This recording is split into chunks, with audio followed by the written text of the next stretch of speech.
ಹಾಲು ಮತ್ತು ಮೊಸರು ಸೇರಿಸಿದ ರೆಸಿಪಿಯನ್ನು ನೀವು ಒಮ್ಮೆ ಟ್ರೈ ಮಾಡಿ, ತುಂಬಾ ಟೇಸ್ಟಿ ಆಗಿರುತ್ತದೆ. ನಮ್ಮ ಚಾನಲನ್ನು ಸಬ್ಸ್ಕ್ರೈಬ್ ಮಾಡಿ ಸಪೋರ್ಟ್ ಮಾಡಿ. ಬೇಕಾಗಿರುವ ಸಾಮಗ್ರಿಗಳು: ಸಕ್ಕರೆ 1 ಕಪ್ಪು, ಬಾದಾಮಿ ಬೀಜ, ಏಲಕ್ಕಿ ಸ್ವಲ್ಪ, ಅರ್ಧ ಲೀಟರ್ ಹಾಲು, ಅರ್ಧ ಲೀಟರ್ ಮೊಸರು. ಮೊದಲಿಗೆ ತವವನ್ನು ಬಿಸಿ ಮಾಡಿಕೊಂಡು ಹಾಲು, ಮೊಸರು ಸೇರಿಸಿಕೊಂಡು ಕಾಯಿಸಿಕೊಳ್ಳೋಣ.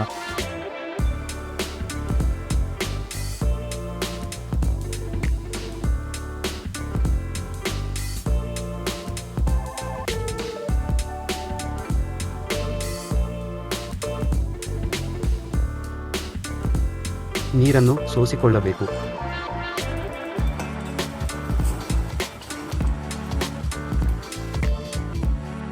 ಸಕ್ಕರೆ 1 ಕಪ್ ಸೇರಿಸಿಕೊಳ್ಳಬೇಕು.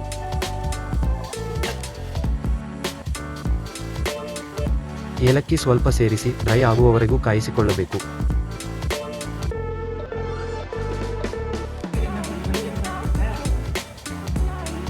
ಒಂದು ತಟ್ಟೆಯಲ್ಲಿ ಸ್ವಲ್ಪ ತುಪ್ಪ ಸವರಿಕೊಂಡು